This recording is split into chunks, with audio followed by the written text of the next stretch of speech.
આ છે શેઠ ધનીરામ, બેઈમાનીમાં મોટું નામ. માલ તોલે ઓછા વજને, પૈસા લે છે ભાવ વધારીને. માલમાં ભેળસેળ કરે, પાછો આપો નથી લેતા રે. ના પેકેટ પર કોઈ સરનામું, ના તારીખ કે વજન લખાયો. ગોલમાલનો ધંધો કરે, આખા ગામને ઠગતા રહે. આખરે ક્યાં સુધી આપણે છેતરાતા રહીશું? આવા છેતરનારાઓને પાઠ ભણાવો. તમારું ન સાંભળે તો મામૂલી ફી આપીને કન્ઝ્યુમર ફોરમમાં ફરિયાદ નોંધાવો. જાગો ગ્રાહક, જાગો. જાગો, નવી સવાર છે. જાગો, નવું પ્રભાત છે. તમારા અધિકારને જાણો, તમારા હકને સમજો.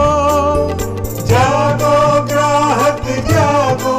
કોઈ પણ દુકાનદાર કાંઈ પણ વેચતો હોય, જો તમને ફરિયાદ હોય તો કન્ઝ્યુમર ફોરમમાં ફરિયાદ નોંધાવો.